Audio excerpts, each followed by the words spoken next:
So what I'll do, just like to ground us in like some rules, if you have a question as we begin to talk about advocacy, you can put it in the chat, and we'll be watching the chat to respond to the questions that everyone has. And I'll just let everybody introduce themselves really quickly, and what we're doing here, and then we can hop right into a conversation around advocacy. I'm Syrita Steib. I'm the Executive Director of Operation Restoration in New Orleans. I'm a formerly incarcerated woman, and we run a college and prison program in partnership with Tulane University at the Louisiana Correctional Institute for Women.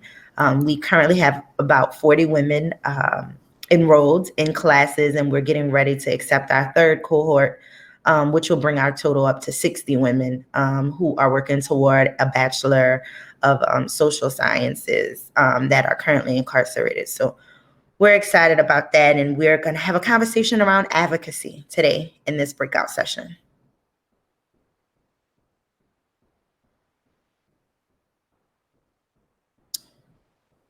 I'll go next. My name is Will Del Pilar. I'm the Vice President of Higher Ed at EdTrust, and looking forward to learning and engaging in this conversation. My name is Sarah. I'm at EdTrust as well, and am here to support the conversation. So excited to learn from and with you all. I'll be monitoring the chat, so please feel free to put your questions there. Thanks. William Freeman, also former incarcerated person of nearly 21 years. I'm here as an Education Trust Justice Policy Fellow, representing the organization I work for, Prison South PhD. So Dr. Andres is both my mentor and my boss. Glad to be here. Hello, everyone. My name is Anna Young, and my pronouns are they, them. I am a senior policy analyst on the higher ed team here at EdTrust, and here to provide just additional support to the session. All right. Well, William, I guess we're going to have a conversation, right? I really want to start about advocacy, and I want to talk about advocacy as it relates to having a college and prison program and how you still remain an advocate while administering a college and prison program. And then also on the outside, some of the things that we advocate for and why it's important to have formerly incarcerated folks leading the advocacy work on the ground as it relates to policy, are the two things that I would like to discuss. And I'm going to start with just like an example of why you have to stay true to advocacy while running a program inside. So I think our first cohort of students, what we realized is that our students really needed support during their clemency and parole process, and they had no support, around that. And because we run an organization in the community for formerly incarcerated women and we provide support, the organization has, as a whole, made a decision to start supporting women through the clemency process. So someone from the organization would show up at parole and clemency hearings and say, hey, if the person is released and they need support, we are definitely willing to do this. This is the services that we provide and whatever. So we started going to the hearings, and really quickly, one of the assistant wardens in education told us that we could not attend the hearings as an organization because we, by extension of having a college and prison program, were a part of DOC.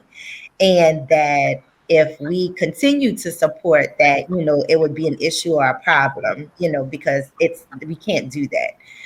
So immediately I was like, well, I'm an advocate. I'm going to remain an advocate. And if I can't come into the prison during the college and prison program, then we'll remain separate from the program itself. But I'm going to always go to the hearings to support the women because I'm an advocate first. And, it ruffled some feathers. So it went all the way up to the secretary. And I'm like, the secretary of the Department of Corrections. And I was like, Secretary LeBron, that absolutely can't be the case. Like, why would I not be able to support someone in a parole or probation hearing? Like, I don't receive a check from the Department of Corrections. You're not funding this program. You don't even contribute. Like, how can you tell me that I can't support these women through this process?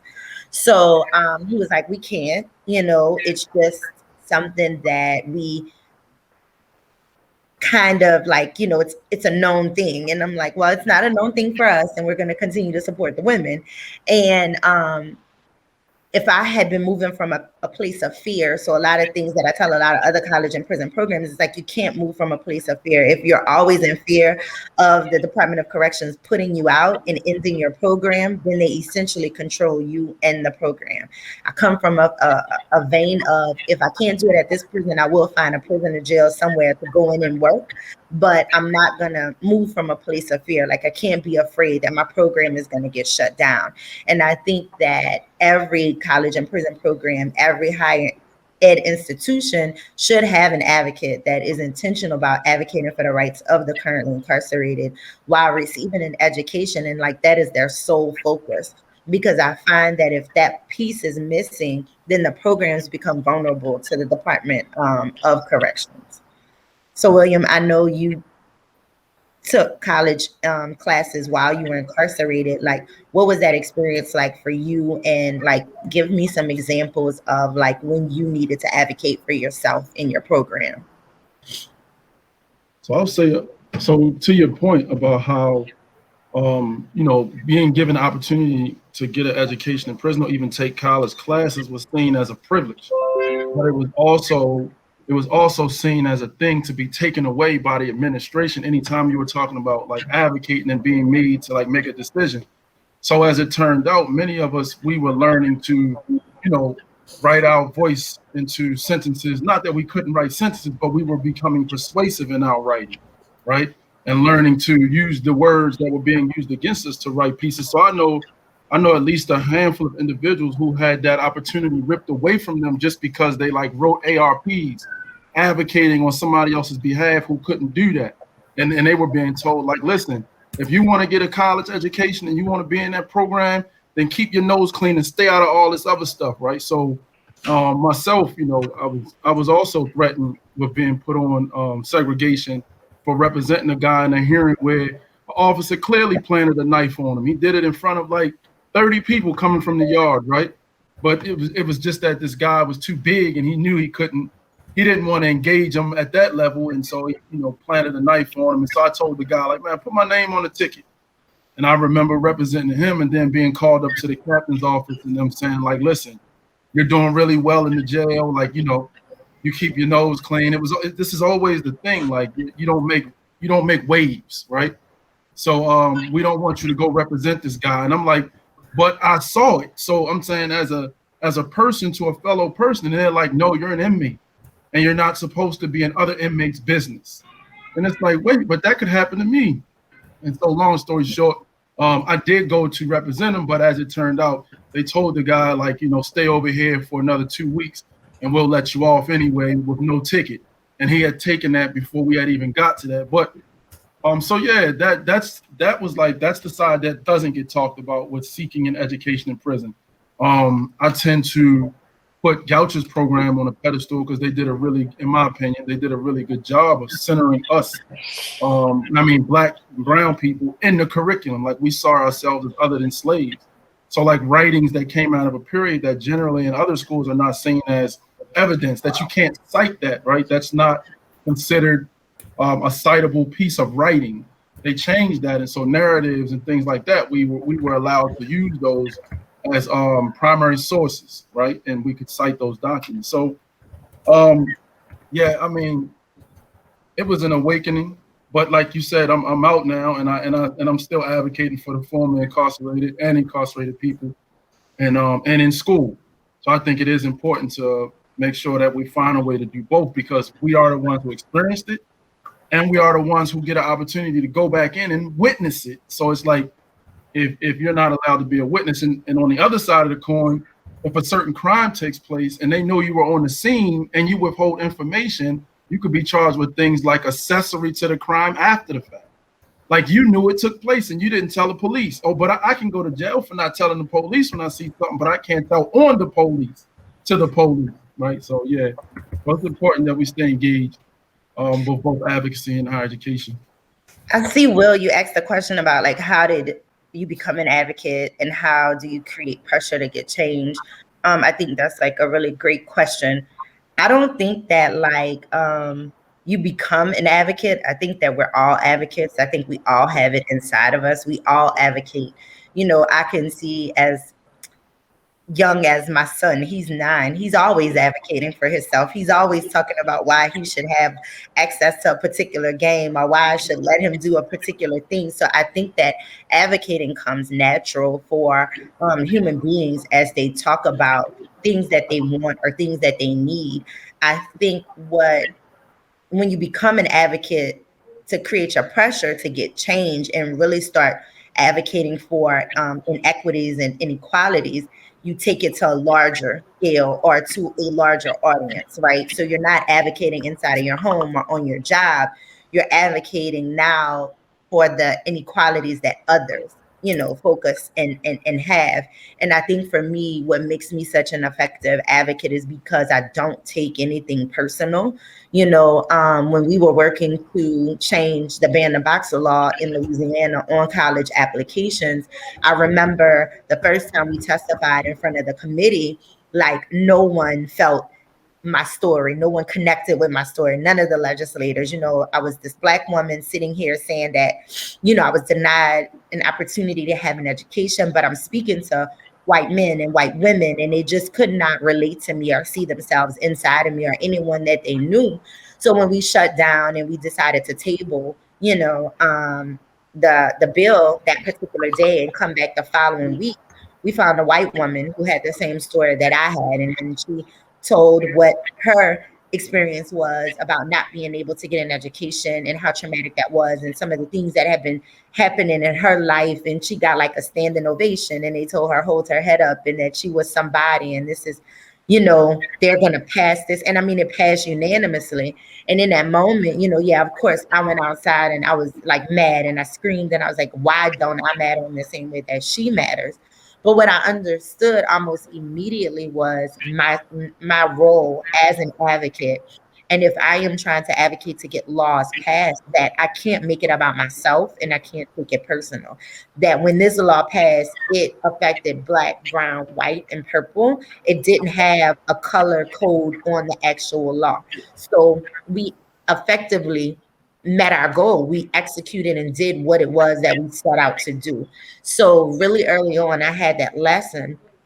And I think that is what creates the pressure and also is a catalyst for the change, is that I am not fighting for myself. I'm fighting for others that look like me. And the minute that I make it about me, I become selfish, I become angry, I become, a person who can't think well on their feet. But as long as I keep that first and foremost, that this is not about me, I think that I, can change anything in the world because I'm fighting for people who can't fight for themselves. And I think that is what makes, a dynamic and, scary advocate, is when they have nothing to lose and it's not about them. So that's my answer to the question. I don't know if you have anything you want to add to that, Will, about like how you became an advocate and how you get pressure to get change. So I didn't understand how I became an advocate until I had learned about, so there's William E. Cross, and he had these 5 stages of this model of racial identity development. And the first 2 is like pre-encounter and encounter. And I want to say for so much of my life as a young person, I had actually been having these encounters, right? And so and being confronted with, again, I played Pee Wee football in Arbutus, Maryland. At that time, we were the only Black family there. My nickname was Grease Lightning, and that was acceptable. That was okay to have people chanting that.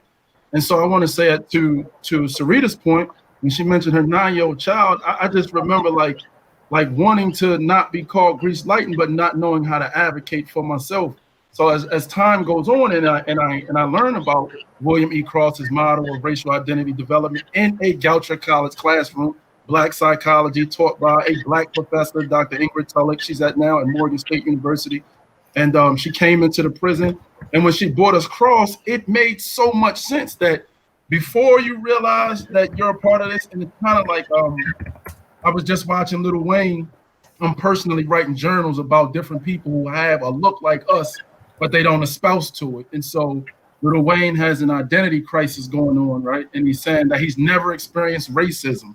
These things are on YouTube. I've never had a run-in about my race, is what he says, but he's from New Orleans, right?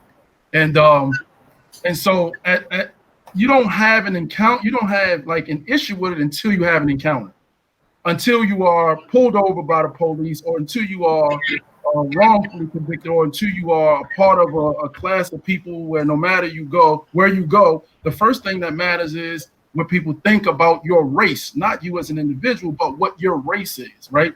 And your race is lazy, and your race is angry, and your race is part of the problem, right? Your race is they beg and they steal money from the government and all of these things. And it's like, no, my race doesn't do that, right? My race doesn't steal from the government. We've been stolen. It's all been stolen from us, right? So it's like, I became an advocate way before I knew I was an advocate. But when I realized that I had a voice, I'm telling you, I went to prison. I was antisocial. I kept to myself. I was an introvert. And in prison, I realized that people were listening to me. And I don't think I shut up since. So, yeah, I don't think I found a reason to be quiet since. I'd rather be at this stage in the spirit of Fred Hampton and many other people who were assassinated for their voice. I'd rather be killed for having this voice than to be killed for being silent. I see another question about what are things that advocates should center in their advocacy at the federal, state, and local level. For me, that question is really simple. They should center the needs of their communities, at every level. So I learned very early on that I also could not silence the voices of my sisters by telling their stories. So like, I don't have an experience of being an incarcerated mother because I went to prison at 19 and I was released at 29. So I didn't have children when I went to prison. So I should not be front and center in advocating for the rights of women who are incarcerated and their mothers.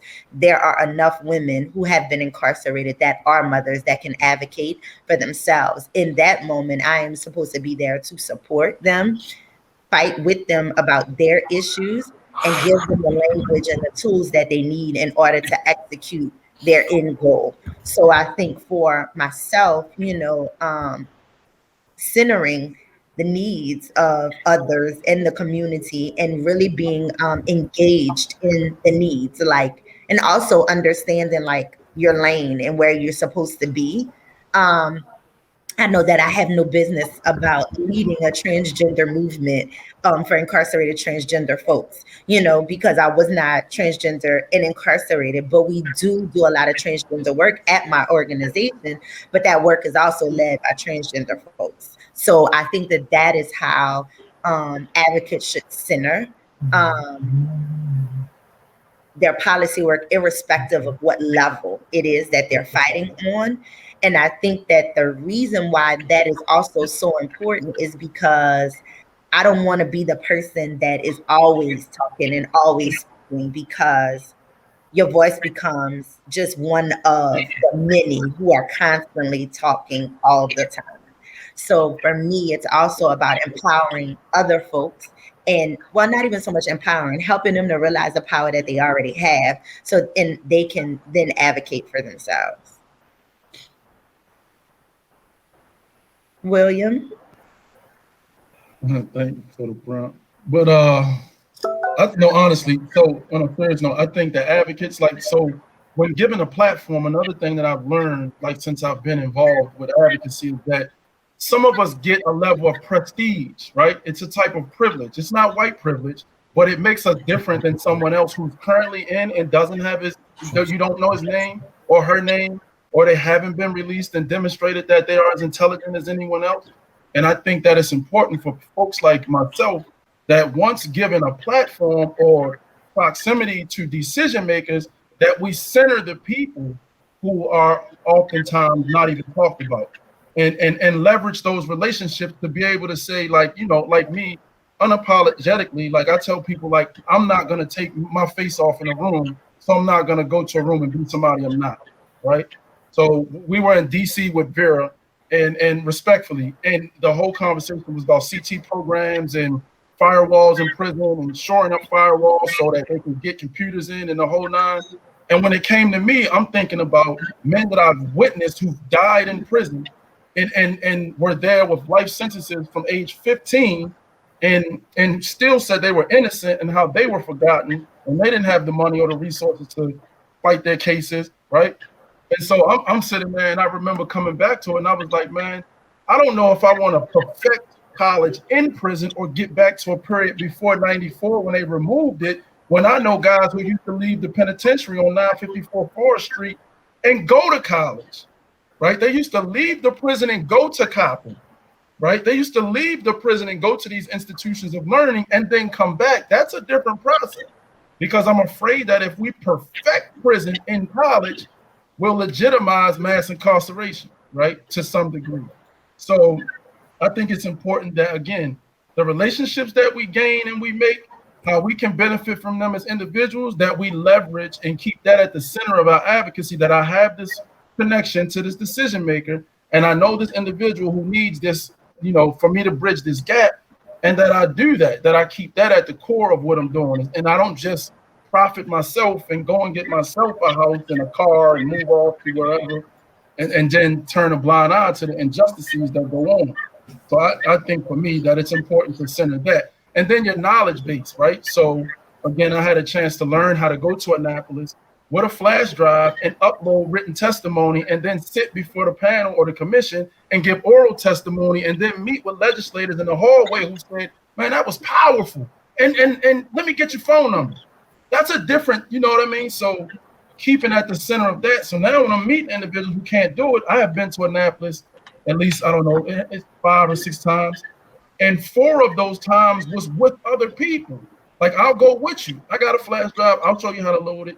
So keeping that knowledge and those relationships and those things that I'm gaining in this process, centering this, right? Like, so that those people who don't have access to that can also fight their cause, right? That's at the state level. I'm a proponent that state law is bigger than federal law for any number of reasons until we dismantle the 13th Amendment. So as long as the 13th Amendment is alive, I don't know how much federal law is good for me. So I know that we have just a couple of minutes left. I see the last question is, identifying the decision maker is often key to getting change. How do you identify the right person to target your advocacy toward? So I tell people all the time, it's so funny. I think that is the most exciting part for me. I feel like I'm doing surveillance in a way. So like we watch committee hearings and we identify who the legislator is that holds the power. Sometimes I look at like, oh, who's he married to? What kind of boards does his wife sit on? What are their actual thoughts? And, as you get to working in the legislature and becoming an advocate, you understand really almost immediately the power and the importance of lobbyists. And a program that we're working on at Operation Restoration is training formerly incarcerated folks to become lobbyists, because what we clearly know is that when a person is in charge to cut particular deals or say, yes, this is okay, or we're going to sign off on this, if they don't have the same investment in this particular policy, they'll give away the kitchen sink for a win, right? Because at the end of the day, that's all they want is a win. Whereas we know what the line in the sand is and how important it is to create and have meaningful policy. So I think for me, it's always the time leading up to the legislative session, and I call it surveillance, that we do, watching, body language cues and just different things. I know that a woman that I used to work with, Annie Freitas, what she did, brilliantly was to watch nonverbal communication of legislators during committees and say, while they're listening to the testimony, this is how their body is reacting. And then when they speak, this is what they say. And what were the patterns around that? And that actually became immensely helpful because we were able to identify when we're talking things that are turning particular legislators off. So before you even think about, policy and bringing policy forth and advocating for a policy change, you definitely have to do your surveillance and your homework to say, these are the influencers, these are the people that make the change, these are the people who are just holding their seat. Nobody in the house respects this particular individual, and also be willing to work and, build your own relationships. So we also found that the legislative writers who support the committees are like some of the most amazing friends to have, because when amendments are happening, I would argue that they are probably the best friend you could have at the legislature, whether that's on the federal level, the state level, wherever, because before an amendment comes down, you get that information. You can help them with wording to make meaningful policy, so developing the relationship with the legislator that will then transfer to the legislative policy writers and policy councils that support the committees, I think is probably the most important thing. That's inside baseball right there. That's really, really good information for folks. There was one other question that was shared, is from Lucia. It says, can you share some of the state level advocacy you all may be looking to get involved with in the next legislature? Yeah, sure. So Operation Restoration is definitely working to continue to expand our state level ban the box work on college applications. We have identified 12 states that we are focusing on this next year. We are going to be branching into the Midwest and also some East Coast states that we're focusing on and working toward to have the ban the box on college applications there. And that's like a national scope, but it's focused on statewide policy. Here in Louisiana specifically, we just had some wins around, we passed some legislation around primary caretakers. So the rights of a primary caretaker upon arrest, to make provisions for their children. So we passed that legislation this last legislative session, that police must allow, if circumstances allow, for someone who's deemed a primary caretaker to make provisions for their children prior to the arrest. So I know we're going to definitely be working over this next year to make sure that these things happen. We have some important elections that are coming up. We have local policy that we're working on to end money bail in the city of New Orleans. And we're also going to be further looking at the sentencing and how sentences are handed down in the state of Louisiana, and always focused on the crime against nature law here in Louisiana. So there's a statute that's been on the books since the 1800s that basically criminalizes transgender folks. So the law basically states that you can be arrested and charged with a felony for non-procreative sex. And they arrest people had to register on the sex registry all around this law, and it was being targeted against transgender folks. And that was their entry point into the criminal legal system. So we are continuing to work on that as well. Yeah, and as for me, the thing that I'm watching, so currently right now, I'm in school, so I've been really focused in terms of school.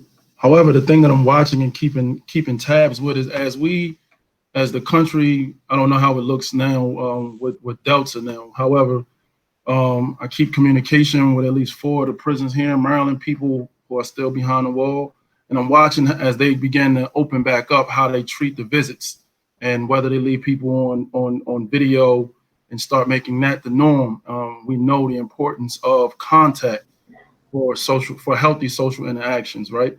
It would be asinine for us to have banned segregation for extended periods of time, because it could make an individual antisocial, thus further alienating them in community, but they then tell people they can't hold their kids or see their family to stay connected. So I'm really keeping an eye on that to see how prisons here in Maryland open back up and see what comes out of that. In addition, really thinking about, like we talked about it before, and it was kind of like grazed over, but I want to revisit like plant-based diets in prison. Again, it's astronomical how many people are diagnosed with hypertension or diabetes at young ages in prison. You serve an extended period of time in prison. It's nearly impossible to keep a diet and keep your health. And it's the sell-off point that if you are released, you probably will do so with a deficient lifespan.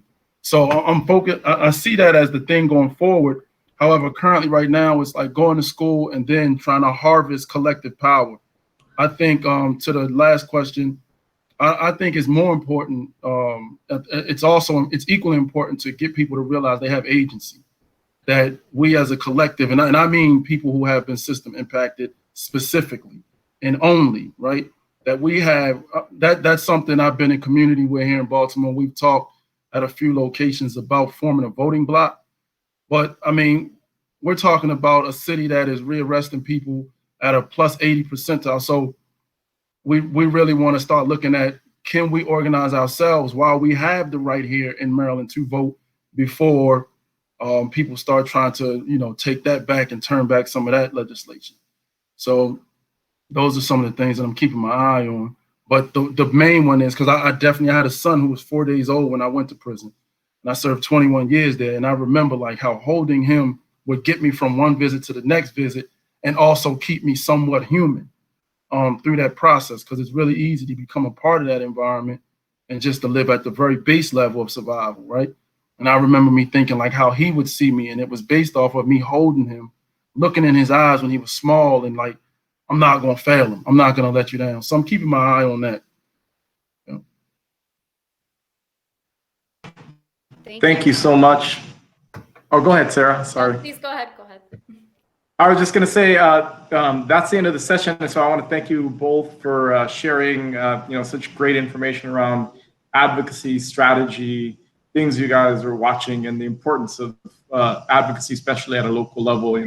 Like they say, all politics are local, and I think all advocacy is local as well. And so really appreciate you sharing your time and expertise. So we have a short break. We have a 10-minute break. And then at the end of the break, we'll have another session starting at 4:10 on equity beyond instruction. How do we create equity for incarcerated students? So take a short break, grab your water, and we'll see everyone at 4:10. Thank you. Thank you. Thank you so much. Thank you.